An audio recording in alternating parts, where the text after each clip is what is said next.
Chapter 11. Ram Das. There were fine sunsets even in the square sometimes. One could only see parts of them, however, between the chimneys and over the roofs. From the kitchen windows one could not see them at all, and could only guess that they were going on because the bricks looked warm and the air rosy or yellow for a while.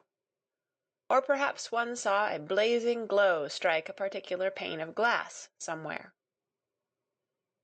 There was, however, one place from which one could see all the splendor of them, the piles of red or gold clouds in the west, or the purple ones edged with dazzling brightness, or the little fleecy floating ones, tinged with rose color, and looking like flights of pink doves scurrying across the blue in a great hurry if there was a wind. The place where one could see all this, and seem at the same time to breathe a purer air, was of course the attic window.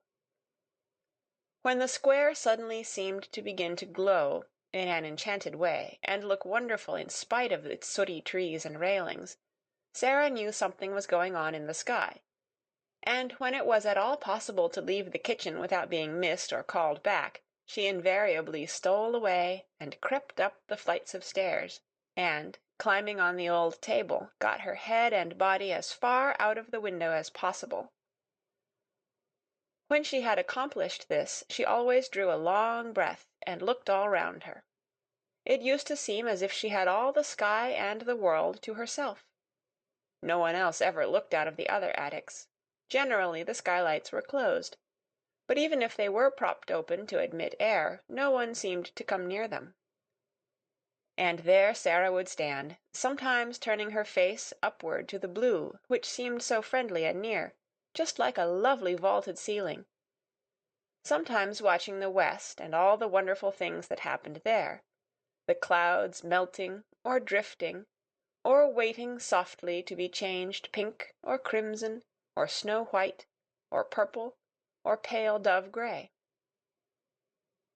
Sometimes they made islands or great mountains enclosing lakes of deep turquoise blue or liquid amber or chrysoprase green.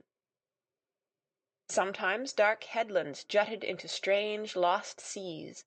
Sometimes slender strips of wonderful lands joined other wonderful lands together. There were places where it seemed that one could run or climb or stand and wait to see what next was coming, until perhaps as it all melted one could float away.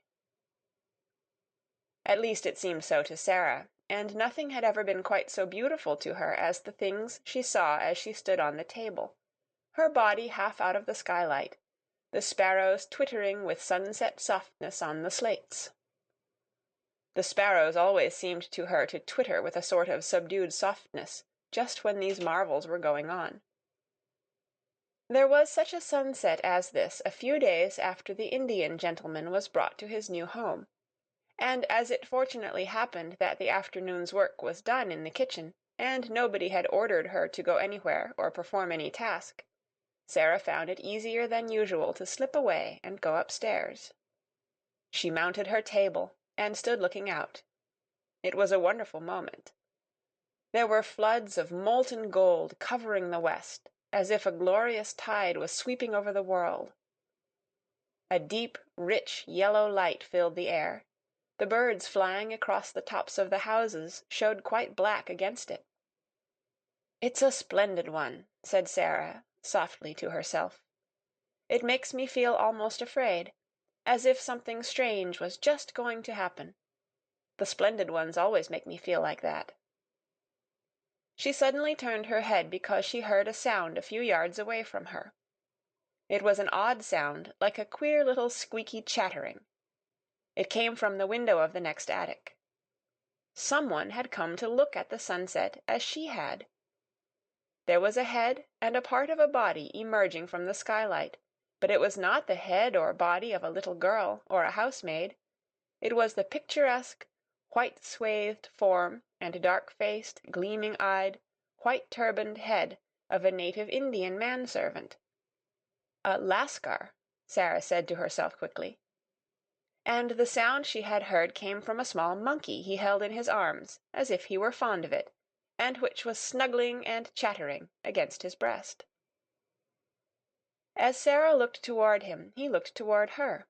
The first thing she thought was that his dark face looked sorrowful and homesick.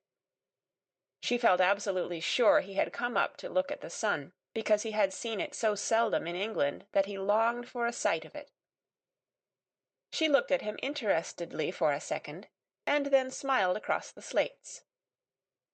She had learned to know how comforting a smile, even from a stranger, may be. Hers was evidently a pleasure to him. His whole expression altered, and he showed such gleaming white teeth as he smiled back that it was as if a light had been illuminated in his dusky face. The friendly look in Sarah's eyes was always very effective when people felt tired or dull. It was perhaps in making his salute to her that he loosened his hold on the monkey. He was an impish monkey, and always ready for adventure, and it is probable that the sight of a little girl excited him.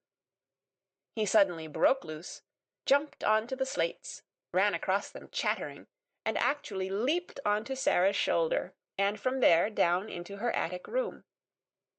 It made her laugh, and delighted her, but she knew he must be restored to his master, if the Lascar was his master, and she wondered how this was to be done. Would he let her catch him, or would he be naughty and refuse to be caught, and perhaps get away and run off over the roofs and be lost? That would not do at all. Perhaps he belonged to the Indian gentleman, and the poor man was fond of him. She turned to the Lascar, feeling glad that she remembered still some of the Hindustani she had learned when she lived with her father. She could make the man understand. She spoke to him in the language he knew. "Will he let me catch him?" she asked. She thought she had never seen more surprise and delight than the dark face expressed when she spoke in the familiar tongue. The truth was that the poor fellow felt as if his gods had intervened, and the kind little voice came from heaven itself. At once Sarah saw that he had been accustomed to European children. He poured forth a flood of respectful thanks. He was the servant of Missy Sahib.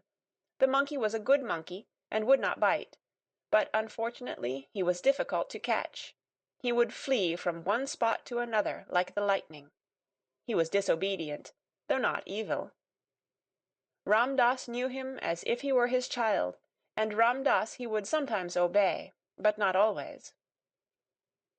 If Missy Sahib would permit Ram Das, he himself could cross the roof to her room, enter the windows, and regain the unworthy little animal.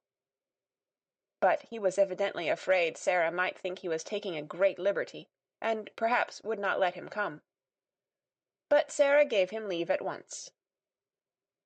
"Can you get across?" she inquired. "In a moment," he answered her. "Then come," she said. "He is flying from side to side of the room, as if he was frightened." Ram Das slipped through his attic window and crossed to hers as steadily and lightly as if he had walked on roofs all his life. He slipped through the skylight and dropped upon his feet without a sound. Then he turned to Sarah and salaamed again. The monkey saw him and uttered a little scream. Ram Das hastily took the precaution of shutting the skylight, and then went in chase of him. It was not a very long chase. The monkey prolonged it for a few minutes, evidently for the mere fun of it, but presently he sprang chattering onto Ram Das's shoulder, and sat there chattering and clinging to his neck with a weird little skinny arm. Ram Das thanked Sarah profoundly. She had seen that his quick native eyes had taken in at a glance all the bare shabbiness of the room, but he spoke to her as if he were speaking to the little daughter of a Rajah, and pretended that he observed nothing. He did not presume to remain more than a few moments after he had caught the monkey, and those moments were given to further deep and grateful obeisance to her in return for her indulgence.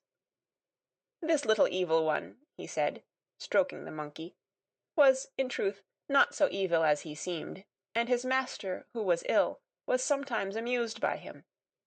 He would have been made sad if his favourite had run away and been lost.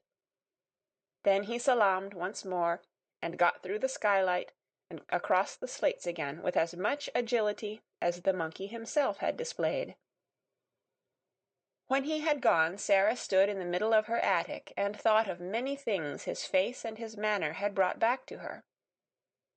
The sight of his native costume and the profound reverence of his manner stirred all her past memories. It seemed a strange thing to remember that she, the drudge whom the cook had said insulting things to an hour ago, had only a few years ago been surrounded by people who all treated her as Ram Dass had treated her, who salaamed when she went by, whose foreheads almost touched the ground when she spoke to them, who were her servants and her slaves. It was like a sort of dream. It was all over, and it could never come back.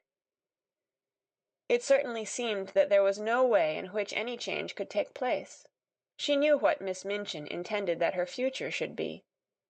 So long as she was too young to be used as a regular teacher, she would be used as an errand girl and servant, and yet expected to remember what she had learned, and in some mysterious way to learn more. The greater number of her evenings she was supposed to spend at study, and at various indefinite intervals she was examined, and knew she would have been severely admonished if she had not advanced as was expected of her. The truth, indeed, was that Miss Minchin knew that she was too anxious to learn to require teachers.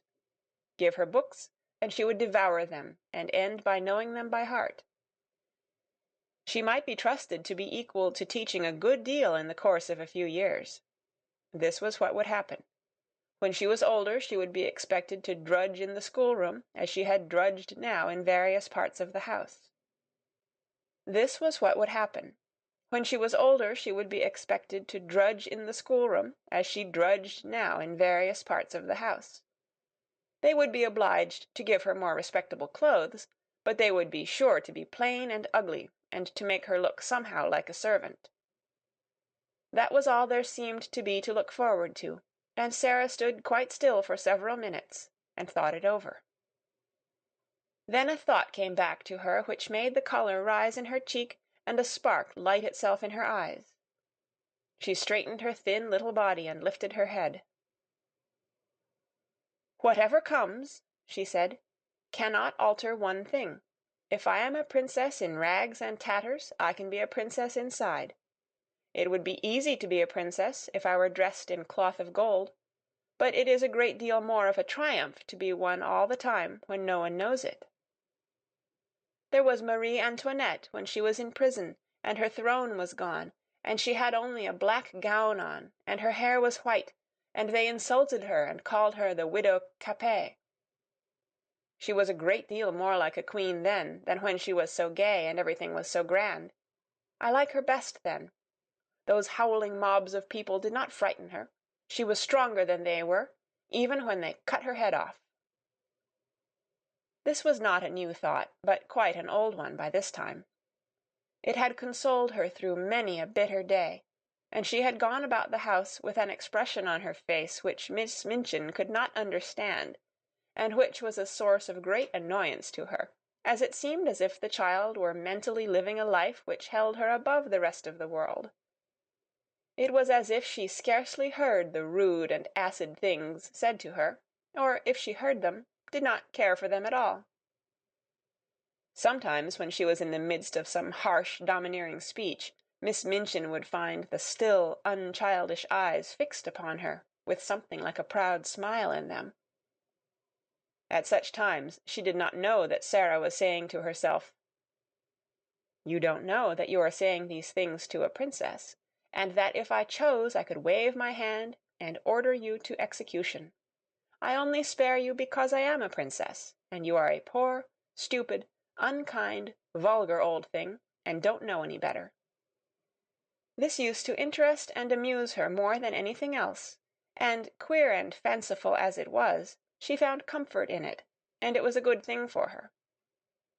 While the thought held possession of her, she could not be made rude and malicious by the rudeness and malice of those about her. "A princess must be polite," she said to herself. And so when the servants, taking their tone from their mistress, were insolent and ordered her about, she would hold her head erect, and reply to them with a quaint civility which often made them stare at her. "She's got more airs and graces than if she come from Buckingham Palace, that young one," said the cook, chuckling a little sometimes. "I lose my temper with her often enough, but I will say she never forgets her manners. If you please, cook. Will you be so kind, cook? I beg your pardon, cook. May I trouble you, cook?" She drops 'em about the kitchen as if they was nothing. The morning after the interview with Ram Dass and his monkey, Sarah was in the schoolroom with her small pupils. Having finished giving them their lessons, she was putting the French exercise books together and thinking, as she did it, of the various things royal personages in disguise were called upon to do. Alfred the Great, for instance, burning the cakes and getting his ears boxed by the wife of the neatherd. How frightened she must have been when she found out what she had done. If Miss Minchin should find out that she, Sarah, whose toes were almost sticking out of her boots, was a princess, a real one. The look in her eyes was exactly the look which Miss Minchin most disliked. She would not have it. She was quite near her, and was so enraged that she actually flew at her and boxed her ears, exactly as the neatherd's wife had boxed King Alfred's. It made Sarah start. She wakened from her dream at the shock, and, catching her breath, stood still a second. Then, not knowing she was going to do it, she broke into a little laugh. "What are you laughing at, you bold, impudent child?" Miss Minchin exclaimed. It took Sarah a few seconds to control herself sufficiently to remember that she was a princess. Her cheeks were red and smarting from the blows she had received. "I was thinking," she answered. "Beg my pardon immediately," said Miss Minchin. Sarah hesitated a second before she replied. "I will beg your pardon for laughing, if it was rude," she said then. "But I won't beg your pardon for thinking." "What were you thinking?" demanded Miss Minchin. "How dare you think? What were you thinking?" Jessie tittered, and she and Lavinia nudged each other in unison. All the girls looked up from their books to listen. Really, it always interested them a little when Miss Minchin attacked Sarah. Sarah always said something queer, and never seemed the least bit frightened. She was not in the least frightened now, though her boxed ears were scarlet, and her eyes were bright as stars. "I was thinking," she answered, grandly and politely, "that you did not know what you were doing." "That I did not know what I was doing?" Miss Minchin fairly gasped. "Yes," said Sarah, "and I was thinking what would happen if I were a princess and you boxed my ears, what I should do to you. And I was thinking that if I were one, you would never dare to do it, whatever I said or did. And I was thinking how surprised and frightened you would be if you suddenly found out." She had the imagined future so clearly before her eyes that she spoke in a manner which had an effect even upon Miss Minchin. It almost seemed for the moment to her narrow, unimaginative mind that there must be some real power hidden behind this candid daring. "What?" she exclaimed. "Found out what?" "That I really was a princess," said Sarah, "and could do anything I liked." Every pair of eyes in the room widened to its full limit. Lavinia leaned forward on her seat to look. "Go to your room!" cried Miss Minchin, breathlessly. "This instant! Leave the schoolroom! Attend to your lessons, young ladies!" Sarah made a little bow. "Excuse me for laughing, if it was impolite," she said, and walked out of the room, leaving Miss Minchin struggling with her rage, and the girls whispering over their books. "Did you see her? Did you see how queer she looked?" Jessie broke out. "I shouldn't be at all surprised if she did turn out to be something. Suppose she should!"